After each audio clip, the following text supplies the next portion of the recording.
Now all you're going to do from there is drop into a good athletic position. Go ahead and do it slowly and smoothly. Go. Okay. So what I want to see is this. So Chris is going to be here, and then we're going to sit back here into a good decelerated position. Okay, so go ahead and do that. Good. Good. Nice and smooth. Just rotate into it smooth. Doesn't have to be fast and dirty. Go ahead again. Good. Now go a little faster. Good. Now this time, if you got the position down, I want you to rip into it. So I want you here. I want you to drop into it violently. Catch yourself. Good. That's the force we need. We got to be able to pull down into it fast with control and good positioning. So let's do one more, real quick. Good. Nice. Another one. Rip into it. Rip into it. Good. Good. So we had a little bit too much of a flex before still, but other than that, it's good. So we're here. Sit into it fast. Here.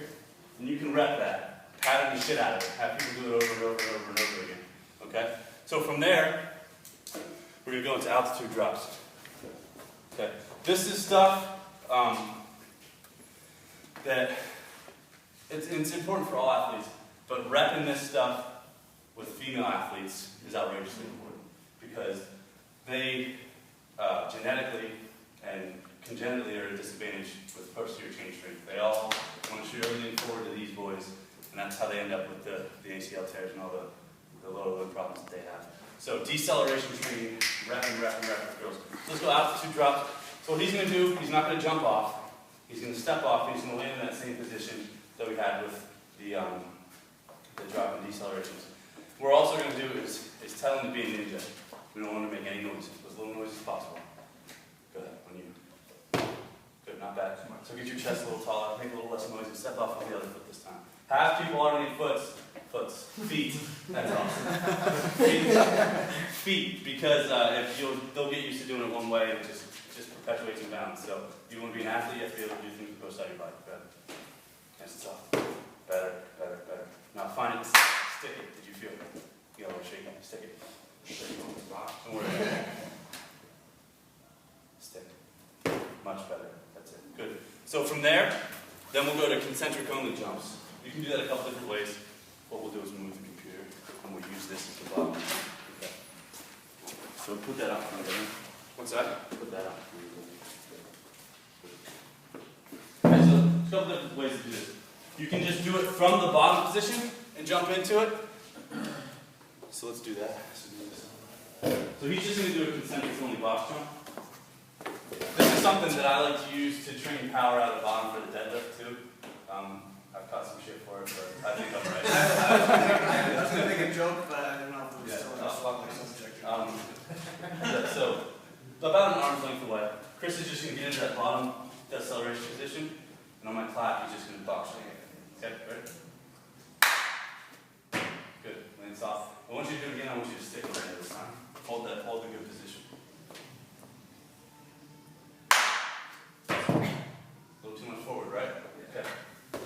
Lock it. Let's do one more. You're the fighter. Much better. Good, really good. Okay. Another way to do that is from the seated position.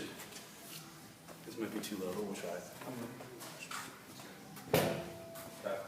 So, this is essentially a concentric only movement. He's going to get a little counter movement because he's going to have a little bit of a rock off the box. But what we want to do is set that torso angle and have it change as little as possible. It's going to change a little bit, but we're going to avoid it as much as possible. On you, go ahead. On you. Can I start here? Nope. Okay. Super. I think that starting strength, starting power is so important for athletes.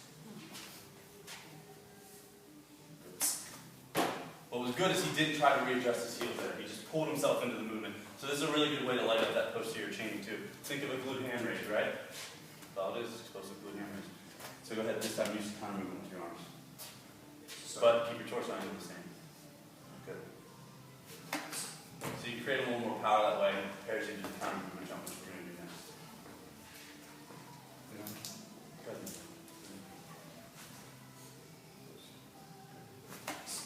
So his feet change a little bit that time, that's okay. So then we'll go into counter movement jump. So we'll put the deceleration with the acceleration and put it all together. Regular box jump. Fast hands. Get your hands higher, starts.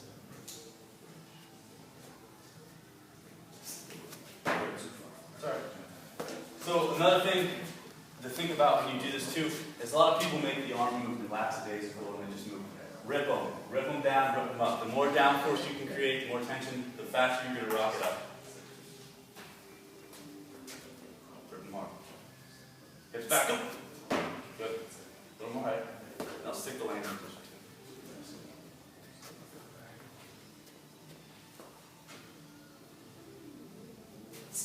Much better, except for that part.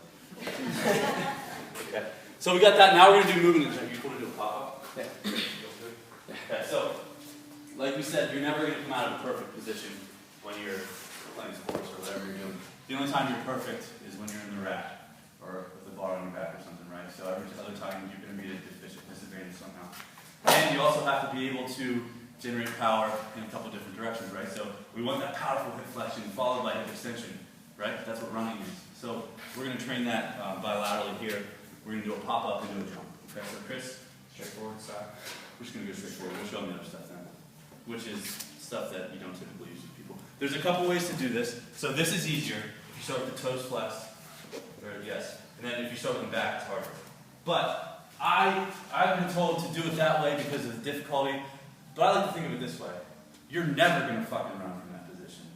You're not going to do that. That's not going to happen. You're going to push off of your toes. So get up with your toes towards your shins and start from this position. Even with our fighters, I'm not be here because I get pushed backwards. Yeah. I have nothing to fix up. Yeah, it's a weird position. Yeah. Not for wrestlers, though.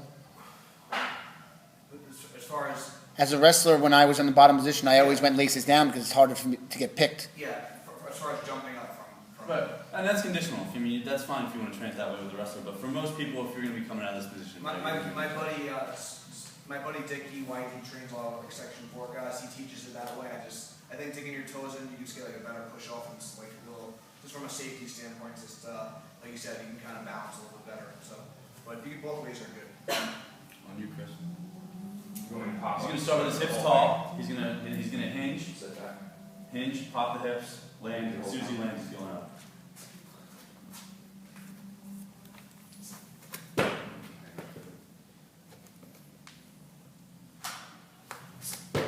I feel so freaking slow.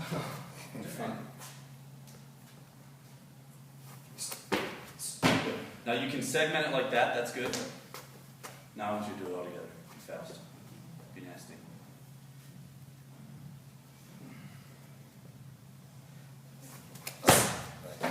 Very slow. Okay. Here, pop up. Go in your athletic position. Wide out 5 seconds. Get low. Ready? Go! Back, back, back, back, back. Okay, go back down.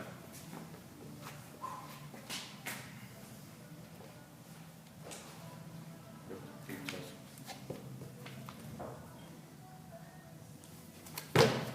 There you go. That's better. So we can put it together, and then we can do it a couple different ways, right?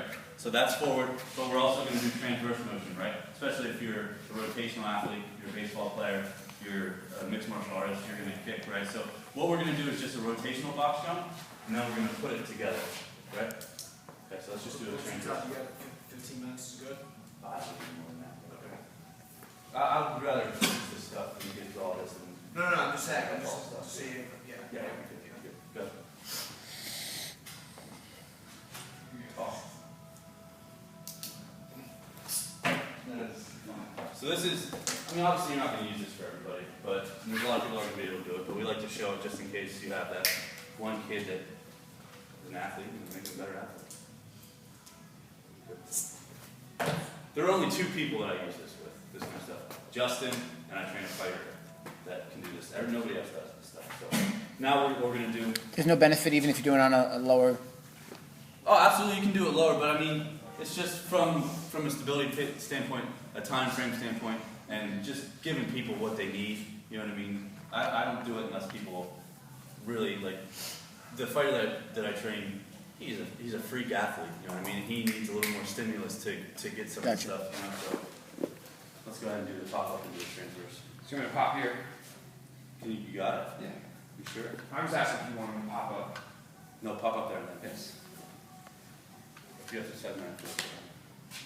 You want stuff first. See. Yeah, absolutely. So spend as little time on your feet as possible. When you teach it, it's good to segment it, but once you have it together. Good. I'll make it smoother. Yep.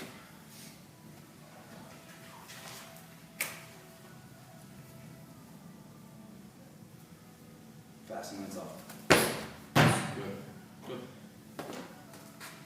So some good drills before you do this kind of rotational jumping is teaching people to use their feet, right? Some of that multi-directional walking stuff. Teaching people to use their feet in different directions before you have them jump in and try to generate power out of a weird position like this. Yeah, you know something. Right? Yeah. Don't use this when people are fatigued. Never.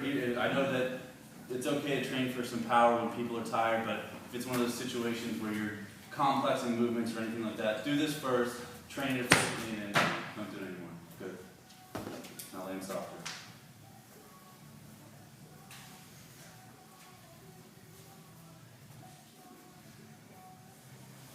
Good. Want to try to roll? Do you have that in you? Yeah, I think so. Okay. I'm just hungry, so. Oh my god, it's just back and forth. Let's go back. So we're just going to do a roll. We talked about it, the rolling into different movements. This is stuff that you have advanced wrestlers or advanced MMA guys. You have to roll and generate power out of weird position. So all Chris is going to do is start in a face the box. He's going to roll, touch his feet behind his head, come up, use his hands as well, and jump on the box. Use my hands. To get unless you can do that without I know. that would be awesome. Because I can't do it, that's for sure. Start standing. Yeah, sure.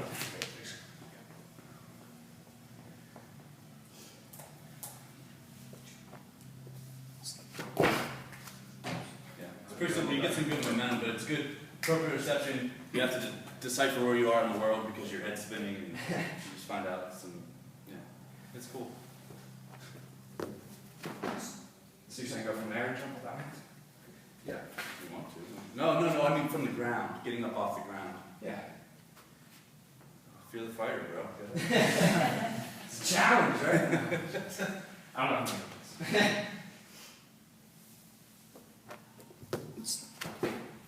Not fast. Let's go whip it. What's... Yeah, that's not good. So I wouldn't have to do that. Just use your hands. You can do the nin. You can do the kip So, up. That'd be sick. Kip up and then jump. That's pretty much all of that stuff. If you can do that, that'd be bad. That would be ridiculous. Any questions? Go for it. It's just kind of an advanced progression, and then you can put all kinds of shit together. We do rolls and transverse jumps and all kinds of stuff. It's fun. If you can do it, like, and you just want to do it yourself and dick around about it. Just saying a roll, like a forward roll, stick the forward roll and No, jump like up.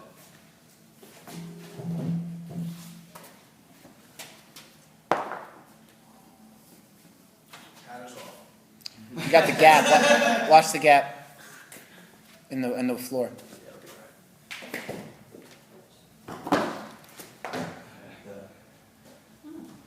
And you can put it together too with like the decel drops that we did.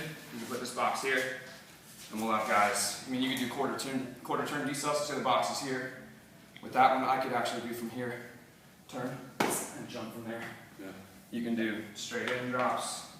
You can do all kinds of stuff. You can have fun with it. But like you said, there's not a ton of people you can do it with. Yeah, who are you going to use it with? I just like to show up because it gives you another tool just in case you ever run into it. And it's fun to play with yourself if you want to, but it's advanced stuff, and there's a lot of other shit that people need to be able to control before they do this. So.